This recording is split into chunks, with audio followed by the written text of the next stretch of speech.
Bienvenue dans cette nouvelle vidéo toujours consacrée à la Peugeot 306 Maxi. Comme tu peux voir, ça a extrêmement bien avancé parce que la caisse est prête à peindre. Dans le premier épisode, on a fait la conception, la réalisation et la pose du kit carrosserie. Je n'ai pas été jusqu'à l'après parce que de l'après, c'est de l'après. Je l'avais fait sur la Dodge Challenger, donc on n'a pas besoin de répéter et répéter, c'est strictement la même chose. On ponce au même papier à poncer et on apprête sur les mêmes grains de papier à poncer finalement. Il n'y a pas de, le seul truc qui est en plus là-dessus, c'est qu'on a beaucoup de trous de porosité parce que c'est un kit carrosserie avec des pièces en fibre de verre et tout ce qui est gel coat et tout, il y a énormément de trous de porosité. Donc une fois qu'elle en a prêt, en fait on vient remettre des petits mastiques cellulo, on appelle ça. Alors il y a 2-3 mastiques que je suis venu remettre mastic, mais sinon ça s'appelle du mastic cellulo. Ce que t'as pas vu, parce que je l'ai pas filmé, effectivement, c'est que les portes là, ils avaient intégralement lissé au fait les portes, mais ils avaient tout lissé. Ils avaient mastic. Donc je suis venu complètement décaper ça. On est venu récupérer les 9 trous de moulure de porte plus le carré qui était là, carré du guide, la glissière de la baguette de porte. Et ça, je suis venu intégralement le ressouder pour en fait récupérer cette arête là, cette arête de car qu'on a sur toute la caisse parce que sur les ailes, on l'avait. Les bas de caisse sont posés, je suis venu faire un joint sur la partie avant, un joint un petit peu large qu'on va venir juste casser. Il est juste fait, donc je vais venir juste le casser lorsqu'il sera sec avec un petit coup de Jex et un coup de dégraissant pour essayer de le lisser un petit peu, qu'il soit un petit peu plus joli parce que là il est brut. Mais j'ai voulu faire un joint, on va dire en 3D, j'ai voulu faire un joint en 3D. Là pareil, ce que je t'avais montré, tu vois, c'est ça qu'on a là. Et là, l'aile, au fait, elle est collée sur toute la partie ici. Ce qui est nettement mieux, au fait. Ça fait beaucoup de préparation avant la pose du kit carrosserie, mais dans le temps, c'est clairement mieux. La totalité des jours, au fait, pour avoir un truc nettement plus joli, ce qui est le cas avec le joint qui descend de l'aile avant que je suis venu faire. Donc, on va aller en cabine de peinture. Le seul truc qu'on n'a pas, c'est les rétros.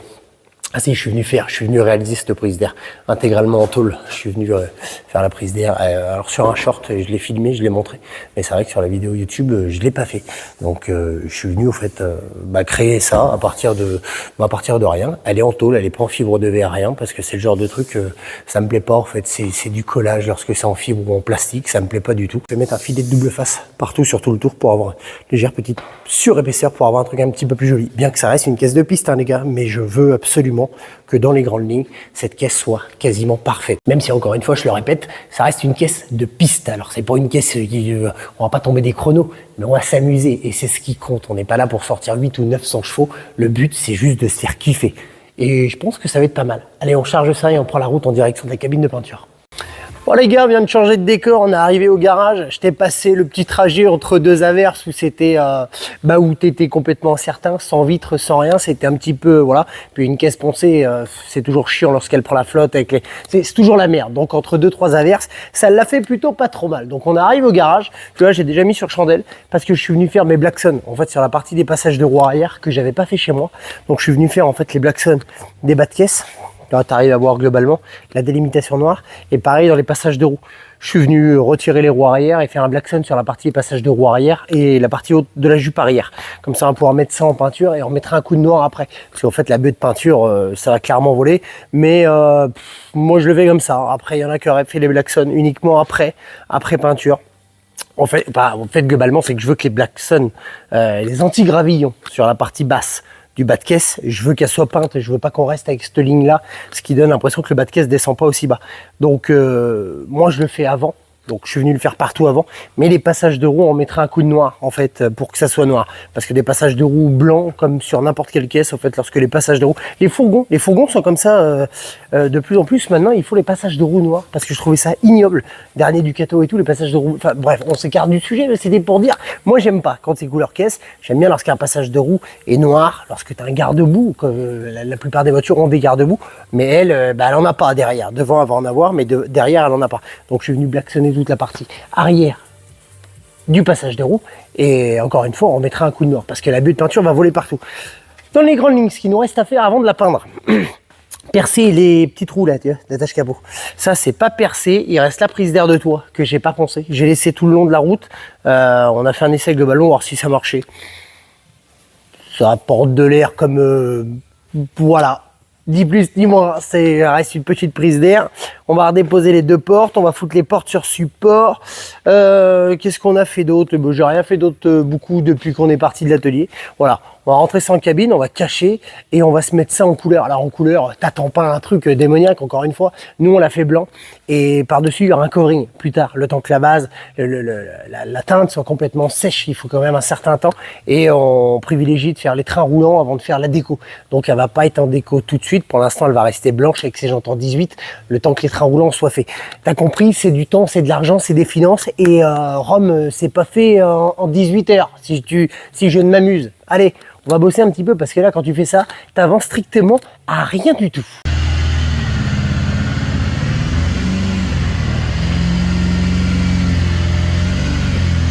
Allez, rentre en cabine, on va venir la souffler, la dégraisser intégralement. On l'a déjà fait une fois, mais on va venir le refaire une deuxième fois. On l'a fait en dehors de la cabine pour enlever un maximum de poussière.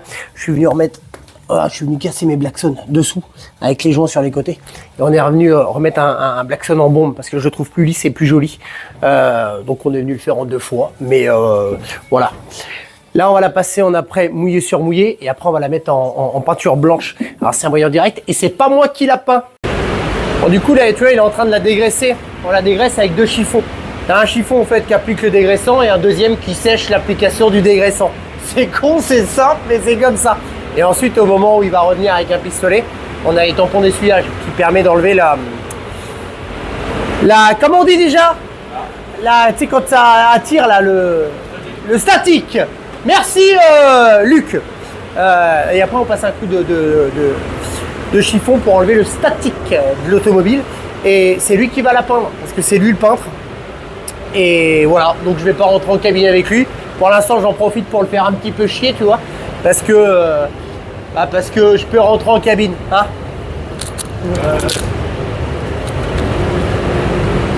On a une bande de potes, on rigole.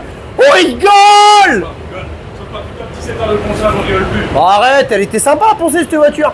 Moi j'ai fait toutes les mastiques, moi j'ai fait toute la partie tôlerie, tout ce qui était mastic, calage, la pose du kit carrosserie. Et lui il a fait tout ce qui était prépa peinture. Donc le ponçage de mes après, la rectif des 2-3 petits trous de porosité qui se baladaient à droite et à gauche. Et c'est déjà pas mal. Ouais, il a pas fait grand chose par rapport à moi, mais bon, le petit stagiaire comme ça c'est normal, tu vois. Hein? Non, lui il a fait le boulot que moi j'ai pas. C'est chiant en fait à faire en vrai. Moi j'aime bien quand tu fais les mastiques que tu poses le kit carrosserie. Mais c'est vrai qu'à aller poncer et chercher les raccoins, les détails, les finitions et essayer de ne pas oublier le ponçage. Ce que le carrossier fait. Moi, on va dire, tu fais vraiment la partie tôlerie, lui il fait la partie prépa peinture, il fait ce que tout le monde voit finalement. Et moi, le kit carrosserie, personne n'ira jamais voir ce qu'il y a dessous. Mais ça fait partie du boulot. Sans ça, tu peux pas aller jusqu'au bout du truc. J'ai d'aller à la main, chercher vraiment le petit point, tu vas ouvrir la porte, c'est ça le plus chiant. Mais le reste. Et au départ, on n'avait pas prévu de faire les entrées. Hein. Au départ, on devait. Alors, les entrées de caisse ici, oui, mais les entrées coffre et porte, c'était pas prévu vu qu'on reste sur la même teinte. Mais en fait, le boulot est tellement. Ce qui a été fait, c'est tellement approximatif qu'on essaye de refaire au complet.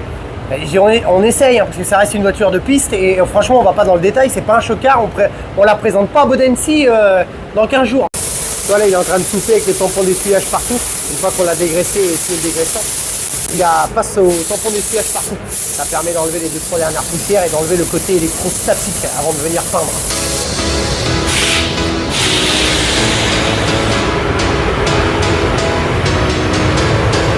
Bon, ça fait maintenant plus de 24 heures que la 306 elle a été sortie et qu'elle sèche avec les portes. On est en train de faire les dernières pièces. Lui qui est en cabine de peinture, il est en train de faire le coffre, le pare-choc avant et on refait le pare-choc arrière parce qu'on avait un énorme trou de porosité, un truc qu'on n'a pas vu. Donc on va le refaire. Et avant de repartir et de la ramener à la maison pour pouvoir la finir complètement à la maison, on va reposer forcément les portes. On va pas déplacer les portes comme ça dans mon camion.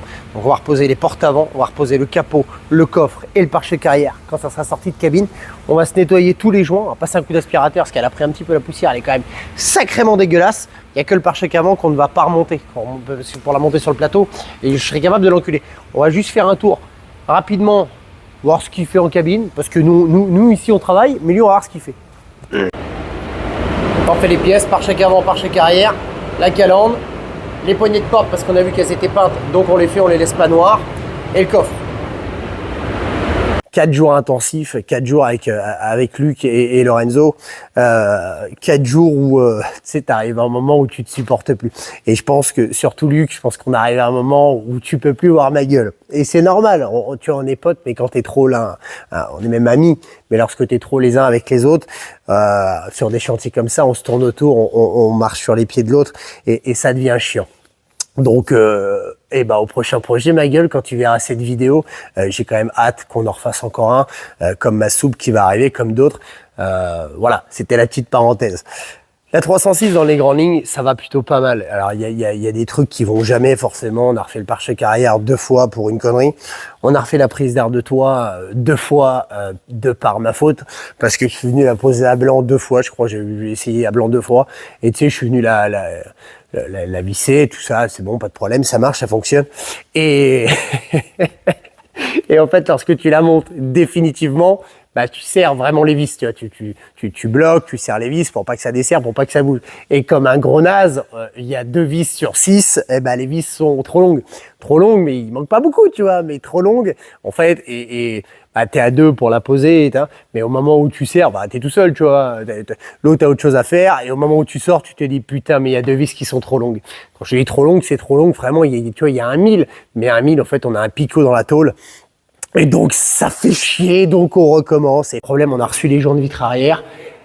Et ça va pas du tout. Je sais pas ce qu'ils envoient, les gars, mais on est ni vitre arrière, ni lunettes arrière. On est beaucoup trop grand. En fait, on n'a pas d'ouverture pour venir clipser le joint, donc ça va pas, il y a rien qui va. Voilà, je vais encore trouver une solution parce que ça, c'est la merde.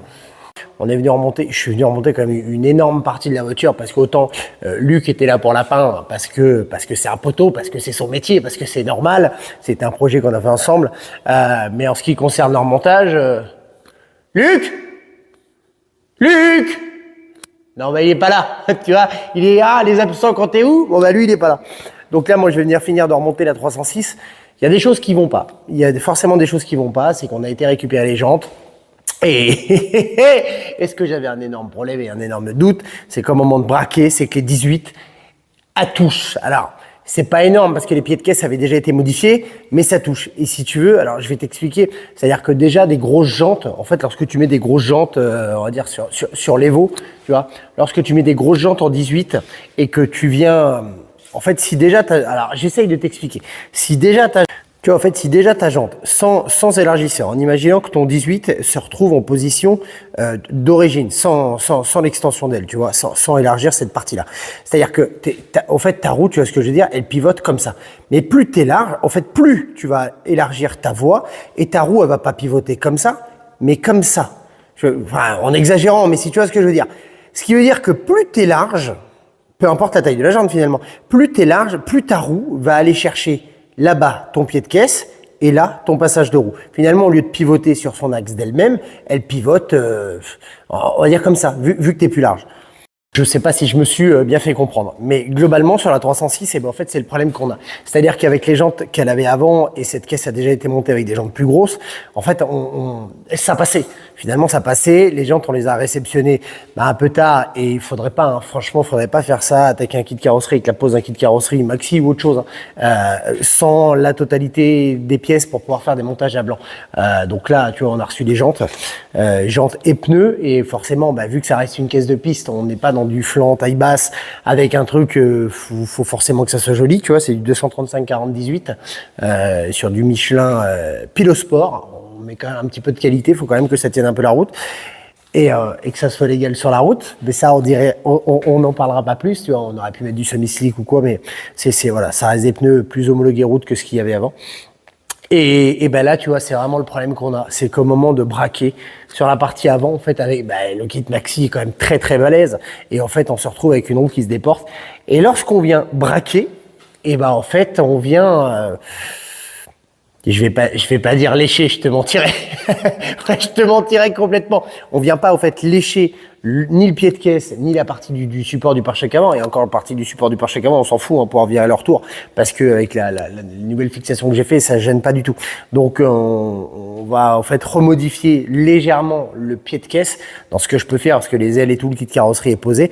Donc, on va venir très légèrement modifier ça pour être sûr que ça braque. Alors encore une fois, ça reste une caisse de piste et une caisse de piste, tu braqueras jamais. Mais tu vois, si tu arrives avec la voiture et que tu peux pas te tourner, c'est quand même un peu chiant. Donc on va venir modifier ça et on va, dans un premier temps, en attendant des triangles de maxi à l'avant, on va venir poser des cales avant parce que faut quand même qu'elle roule la voiture. On peut pas la laisser là comme ça.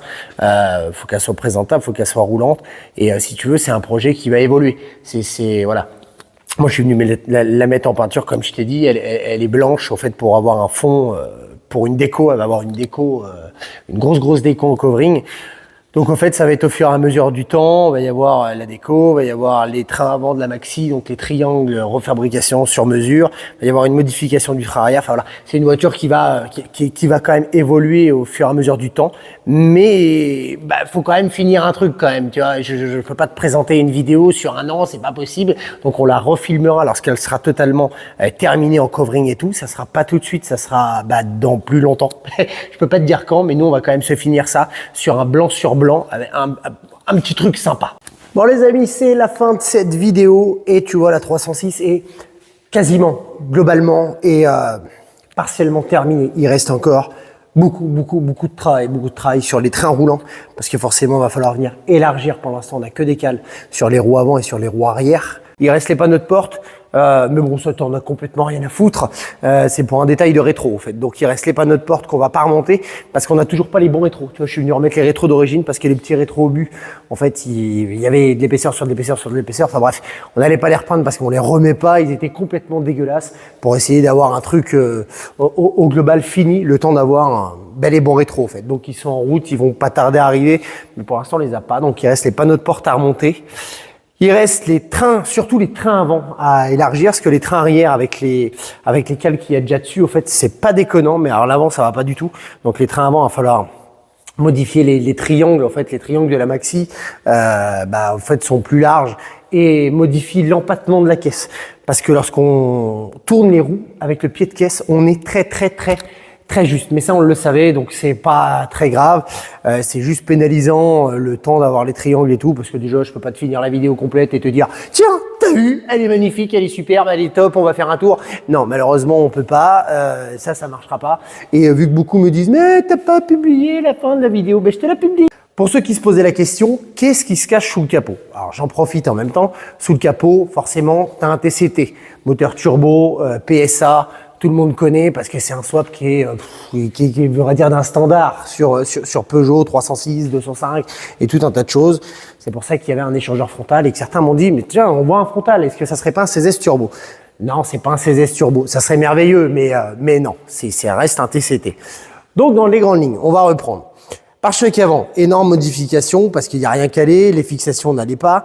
Les moustaches, comme je t'ai montré, je t'ai venu faire une entaille et essayer de faire en sorte que ça soit lissé avec les clignotants. La calandre, on est repassé sur une calandre de phase 1.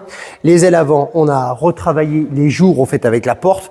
Il y a toujours 2-3 trucs qui me dérangent, tu vois, genre là on a la ligne de quart que tu as sur la porte de la 306, mais là en fait elle est tellement gonflée que tu l'as pas. C'est comme ça me dérange visuellement, mais bon, c'est pas grave, voilà, encore une fois, ça reste une caisse de piste. L'intégration des ailes arrière, avec la modif, tu vois, que j'étais venu faire des passages de roues, tu vois, ça fait quand même, ça fait quand même plus propre. Et il y en a, dans les commentaires, il y en a qui m'ont dit, mais au niveau des roues, par contre, j'ai pas fait assez de place. Alors, je t'explique. Ma tôle, avec le retour, en fait, si tu veux, j'ai le retour, là, ma tôle, elle arrive là, ici, là, tu vois. Donc, c'est-à-dire qu'on va arriver sur la partie haute.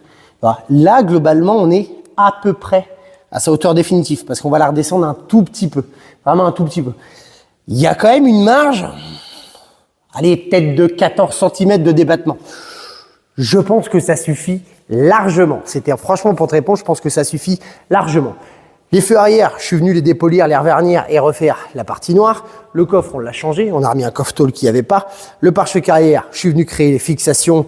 Et je te passe les détails du pare-choc arrière qui était juste ignoble, d'une qualité, c'était même pas approximatif, c'est une qualité inexistante, des bulles d'air partout, enfin bref, un désastre.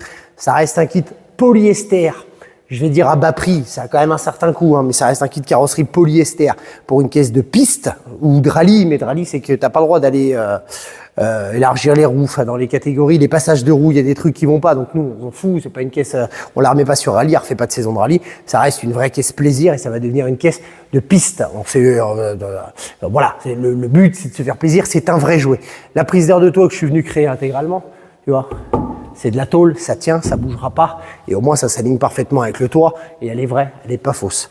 Donc dans les groundlings, eh ben écoute, je pense que j'ai fait le tour. À toi de me dire clairement ce que t'en penses. Toujours pareil, Facebook, TikTok, Instagram, où je suis un peu partout. Tu peux suivre la vidéo qui a été passée, c'était ma table rivière. C'est un truc que je voulais faire depuis très longtemps. C'est chose faite, elle a été publiée sur ma page et ça fait plaisir. Ça reste une table à manger, c'est pas une voiture, c'est totalement différent, mais ça faisait longtemps que je voulais le faire et je l'ai fait. Donc je te laisse sur les quelques petites vidéos clichés de la Peugeot 306 Maxi. On va quand même la mettre en route parce que cette sonorité est sympa. Et je te dis, tchau la bise et à la prochaine.